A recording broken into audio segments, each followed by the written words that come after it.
Muita gente que dormia cedo tinha curiosidade em saber o que acontecia na televisão durante a madrugada, ou ligavam quando perdiam o sono e via alguma coisa tenebrosa que não entendiam. Afinal, na madrugada tinha muita coisa bizarra, programas safadinhos para maiores de 18, desenhos e até testes e manutenções. Hoje a gente vai falar sobre algumas bizarrices da TV que só tinha na madrugada. Bora lá!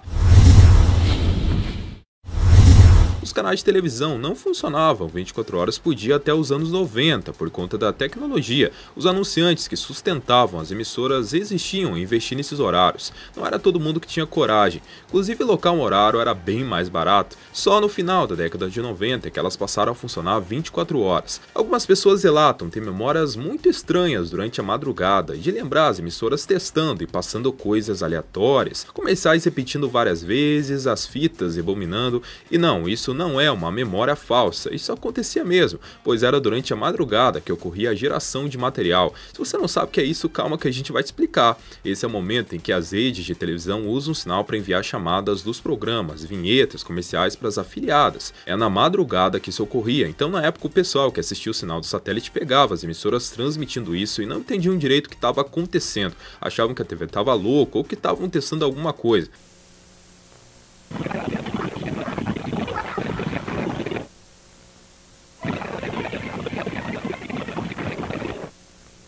As emissoras geravam todo tipo de coisa na madrugada, até mesmo séries e novelas. Inclusive dava para assisti-las, afinal algumas não passavam durante o dia. Antes de gerar qualquer material, as redes exibiam uma ficha técnica com as informações do produto. É mais do que obrigatório. Ali estava especificado direitinho o que estava sendo gerado, duração, nome, data e a origem do material. Eram várias fichas técnicas diferentes das mais diversas produtoras. E havia um longo espaço de tela preta para evitar que a ficha vazasse quando aquilo viesse a ser exibido. Às vezes passavam as mesmas vinhetas de oferecimento para várias praças diferentes, para várias localidades, isso por conta da cota local.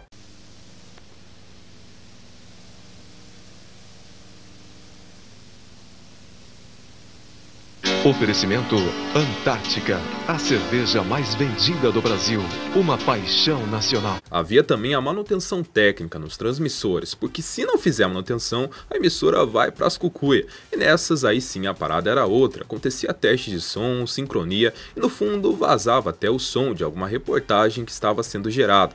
Podia vazar até a voz de alguma pessoa. Eles testavam os canais de áudio, os closed captions e a Globo às vezes testava até a própria marca d'água, os seus selos que ficam ali no cantinho da tela. E já chegou até mesmo a exibir trechos de filmes aleatórios. As maiores bizarrices sempre aconteciam no sinal analógico mesmo, com oscilações do sinal, transmissor desligando, vazamento.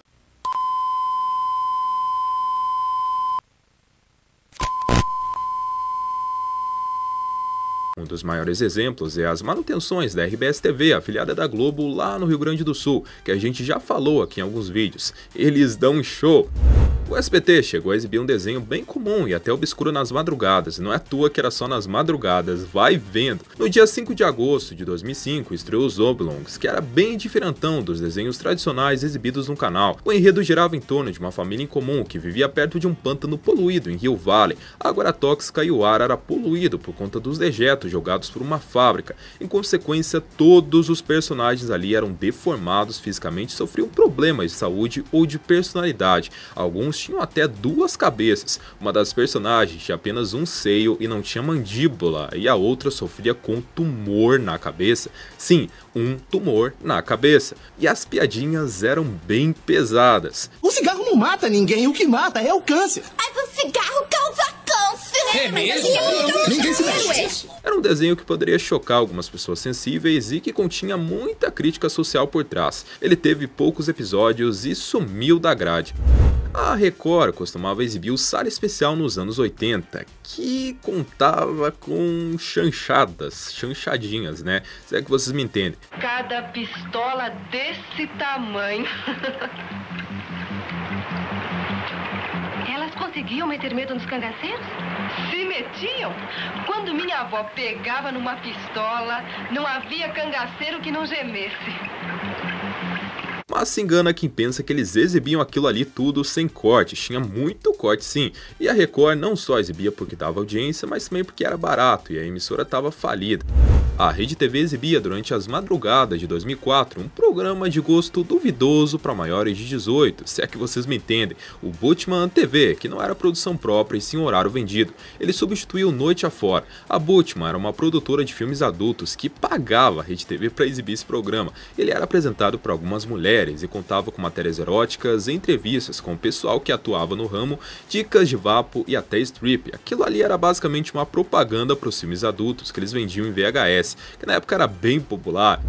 Para os mais safadinhos, a Bandeirantes exibia e ainda exibe o famoso Cine Privé depois da meia-noite, com filmes para maiores, né? Não era nada explícito, mas é aquela coisa. A Bandeirantes no começo tinha um pouco de vergonha de passar essas coisas aí, porém o programa fez tamanho sucesso que o constrangimento foi embora. E o Cine, que até então era exibido só no fim de semana, chegou a ser diário. Sim, teve uma época que passava todo santo dia, não só porque era um sucesso de audiência, mas também porque dava uma grana das boas. Os intervalos eram entupidos de anúncios de produtos eróticos e daqueles serviços de conversa telefônica que existiam na época. Antigamente não era tão fácil ter acesso a essas paradinhas aí e a Band era a salvação da lavoura para muita gente. Eles chegaram a registrar uma audiência alta para as madrugadas.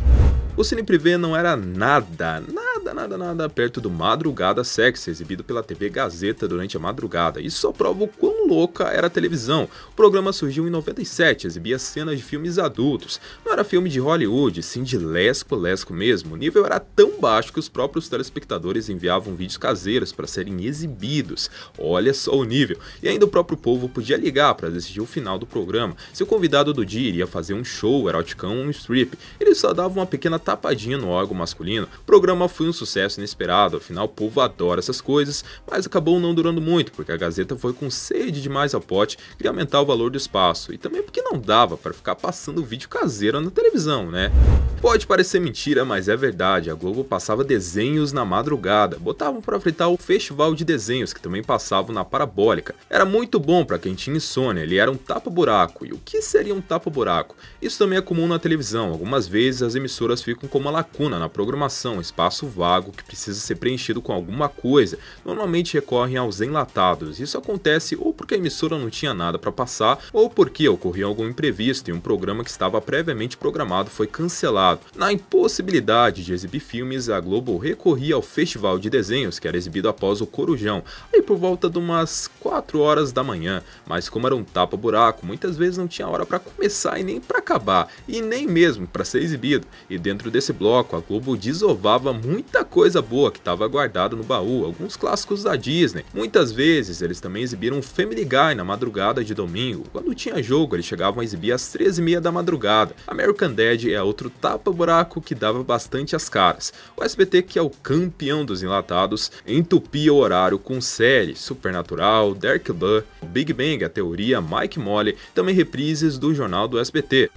Se as outras exibiam programas de safadeza, a TV Cultura obviamente honrava o próprio nome e ia na contramão. Eles exibiam um programa chamado Nossa Língua Portuguesa. Quem nunca errou no português? O português trocou mais pelo mas. Para resolver esse problema, a TV Cultura, como sempre muito culta, exibia esse programa apresentado pelo professor Pasquale Cipro Neto. Ele parecia um pouco mal-humorado no começo, mas era só impressão, o cara era gente fina e o programa não era muito chato. Ele abordava o português nas músicas, até do Raul Seixas, e falava de outros programas. Principalmente nos ensinava a falar de forma correta, a usar os pronomes de forma clara e objetiva, e até largava umas críticas na nossa cara. Não poderíamos deixar de fora o Noite Afora, que estreou em 2001 na Rede TV e era apresentado pela Monique Evans, passava depois da meia-noite. E assistindo ao programa a gente entendia muito bem o porquê desse horário, é para assistir debaixo da mesa. A Monique recebia tudo quanto é tipo de gente, como sobre celebridades, sexólogos e profissionais que trabalhavam nos filmes adultos. E rolava de tudo, elas recebiam uma cama ou banheira, e pense no alto nível dos papos, só coisas assim bem educativas. Tudo que não podia mostrar durante o dia, a Rede TV passava de noite. Palavrão, polidense e tudo era permitido. Era um programa bem interessante e bem legal. A Monique às vezes falava mal até da própria emissora. Na Rede CNT, por volta de 1994, você poderia ganhar um cavalo, se caso assistisse a um programa da madrugada. Sim, isso mesmo, um cavalo. Eles exibiam um programa chamado Top Horse, especializado nesse animal. Eles falavam sobre os aras, as rastas e o hipismo, e sorteavam um cavalo a cada 45 dias. E esse foi o nosso vídeo de hoje, esperamos que vocês tenham gostado. Se sim, deixa um gostei bonito aí embaixo e até o próximo vídeo. Tchau!